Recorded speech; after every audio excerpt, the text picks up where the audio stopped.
Hi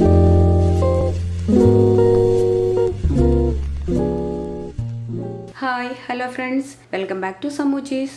സമൂച്ചീസിൽ ഇന്ന് ഞാൻ ഒരു രസത്തിൻ്റെ റെസിപ്പിയാണ് ചെയ്യുന്നത്. രസപ്പൊടിയൊന്നും ഇല്ലാത്ത കുരുമുളക് പൊടി വെച്ചിട്ടൊരു രസമാണ് ഞാനിന്നിവിടെ തയ്യാറാക്കുന്നത്. അതിനുവേണ്ടി ഞാനിവിടെ നന്നായി പഴുത്ത 3 തക്കാളി എടുത്തിട്ടുണ്ട്.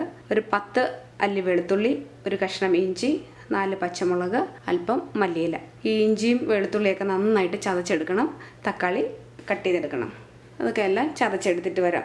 പിന്നെ ഇതിനകത്തേക്ക് ആവശ്യമായ മസാലപ്പൊടികൾ എന്തൊക്കെയാണെന്ന് നോക്കാം. കുരുമുളക് പൊടി വെച്ചിട്ടാണ് ഈ രസം ഞാൻ ചെയ്യുന്നത്. അതുകൊണ്ട് ഞാൻ കുറച്ച് കുരുമുളക് പൊടി എടുത്തിട്ടുണ്ട്. 1 സ്പൂൺ ജീരകം, പിന്നെ ഒരു കഷ്ണം, ഒരു വലിയ കഷ്ണമാണ് കേട്ടോ, കായ എടുത്തിട്ടുണ്ട്. അല്പം മഞ്ഞൾപ്പൊടി, ഒരു പിഞ്ച് ഉലുവ, ഉപ്പ്, വെളിച്ചെണ്ണ, പിന്നെ ഒരു നെല്ലിക്ക വലുപ്പത്തിലുള്ള വാളംപുളി വെള്ളത്തിലിട്ട് കുതിർത്ത് വെച്ചിട്ടുണ്ട്. ഇനി എങ്ങനെയാണ് ഈ കുരുമുളക് പൊടി വെച്ചിട്ടുള്ള രസം തയ്യാറാക്കുന്നത് നോക്കാം. നമുക്കിനി രസം തയ്യാറാക്കിയെടുക്കാം. അതിനുവേണ്ടി ഒരു പാത്രം ഞാൻ അടുപ്പിൽ വെച്ചിട്ടുണ്ട്. അതിലേക്ക് 2 സ്പൂൺ എണ്ണ ഒഴിച്ചു കൊടുക്കുക. എണ്ണ ഇവിടെ ചൂടായി വന്നിട്ടുണ്ട്.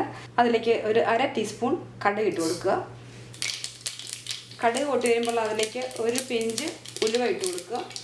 ഇതിലേക്ക് നമ്മൾ എടുത്തു വെച്ചിരിക്കുന്ന ജീരകം, 1 സ്പൂൺ, വലിയ സ്പൂൺ നിറച്ചുണ്ട്, അതിട്ട് കൊടുക്കുക. ജീരകം ഒന്ന് പൊട്ടി വരുമ്പോൾ നമ്മൾ എടുത്തു വെച്ചിരുന്ന ഇഞ്ചി വെളുത്തുള്ളി ചതച്ചെടുത്താണ് അത് ഇതിനകത്തേക്ക് ചേർത്ത് കൊടുക്കുക. ഇതിൻ്റെ കൂടെ തന്നെ നമുക്ക് കായവും കൂടെ ചേർക്കാം.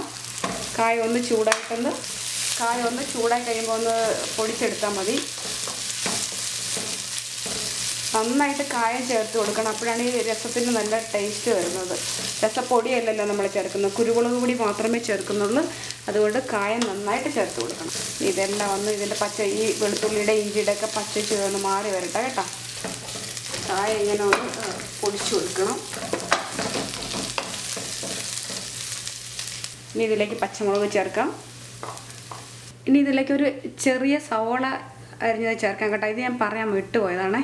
ഒരു ചെറിയ സവോളയാണ്, അത് ഞാൻ ഇതുപോലെ ചെറുതായി മുറിച്ചെടുത്തിട്ടുണ്ട്. അതിനകത്തേക്ക് ഇട്ട് കൊടുക്കുക. ഇതെല്ലാം കൂടെ വീണ്ടും ഒന്നുകൂടെ വഴറ്റണം. ഈ സവോള ഒന്ന് വാടി കിട്ടണം. സവോള ഇവിടെ വാടി വന്നിട്ടുണ്ട്. ഇനി ഇതിലേക്ക് ഒരു 1/4 ടീസ്പൂൺ മഞ്ഞൾപ്പൊടി, അടുത്തായിട്ട് കുരുമുളക് പൊടിയാണ് ചേർക്കുന്നത്. ഒരു 1.5 സ്പൂൺ കുരുമുളക് പൊടി ഇട്ടിട്ടുണ്ട്. ഇതൊന്ന് ചെറുതായി മൂത്ത് കഴിയുമ്പോഴത്തേനും അതിലേക്ക് നമുക്ക് തക്കാളി ചേർത്ത് കൊടുക്കാം.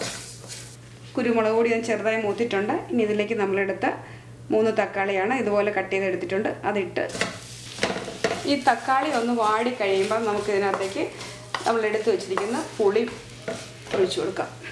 പുളിവെള്ളം ഒഴിച്ചു കൊടുക്കാം. ഇനി ഇതിനകത്ത് ആവശ്യത്തിന് ഉപ്പിട്ട് കൊടുക്കാം. രസത്തിന് ആവശ്യമായ വെള്ളം ചേർത്ത് കൊടുക്കാം. ഉപ്പും പുളിയൊക്കെ കറക്റ്റ് ഉണ്ടോയെന്ന് നോക്കണം. ഓരോങ്കിൽ ഇതെല്ലാം ചേർത്ത് കൊടുക്കുകയും വേണം. അല്പം കൂടെ വെള്ളം ചേർക്കാം കേട്ടോ, രസമല്ലേ. ഇപ്പം ഇതിനകത്ത് രസപ്പൊടിയോ മുളക് പൊടിയോ ഒന്നും ഞാൻ എക്സ്ട്രാ ചേർക്കുന്നില്ല. കുരുമുളക് പൊടിയും മഞ്ഞൾപ്പൊടിയും മാത്രമാണ് ചേർക്കുന്നത്. അടിപൊളി രസമായിരിക്കും കേട്ടോ. ഇനി നമുക്കിതൊന്ന് അടച്ചു വെച്ചിട്ട് കുക്ക് ചെയ്തെടുക്കാം. രസം ഇവിടെ റെഡിയായോ നോക്കാം. ഇവിടെ തക്കാളിയൊക്കെ വെന്ത് നന്നായിട്ട് വന്നിട്ടുണ്ട്. ഞാൻ ഇതിനകത്തേക്ക് അല്പം മല്ലിയില ചേർത്തിരുന്നു. അല്പം കൂടെ മല്ലിയില ഇടുകയാണ്. ഇനി ഇതിൻ്റെ ഉപ്പും പുളിയും കായത്തിൻ്റെ ടേസ്റ്റൊക്കെ ഉണ്ടെന്ന് നോക്കണം. പോരാതെ വരുവാണെങ്കിൽ ഇതെല്ലാം ചേർത്ത് കൊടുക്കണം കേട്ടോ. ഇത്രയും മതി. നമ്മുടെ കുരുമുളക് പൊടി ഇട്ട് വെച്ച രസം ഇവിടെ റെഡിയായി. നമുക്കിന്നൊരു പാത്രത്തിലേക്ക് മാറ്റാം. രസപ്പൊടിയൊന്നും ചേർക്കാത്ത കുരുമുളക് പൊടി ചേർത്ത് തയ്യാറാക്കിയെടുക്കാൻ പറ്റിയ രസം ഇവിടെ റെഡിയായി. നമുക്കൊരു പാത്രത്തിലേക്ക് മാറ്റാം. ഇത് വളരെ വേഗം തയ്യാറാക്കിയെടുക്കാൻ പറ്റുന്ന ഒരു രസമാണ് കേട്ടോ. എല്ലാവരും ഇതൊന്ന് ട്രൈ ചെയ്ത് നോക്കണേ. ട്രൈ ചെയ്ത് നോക്കിയിട്ട് അഭിപ്രായങ്ങളും നിർദ്ദേശങ്ങളും ഒക്കെ അറിയിക്കുക. അടുത്തൊരു പുതിയ റെസിപ്പിയുമായി നമുക്ക് വീണ്ടും കാണാം. Thank you.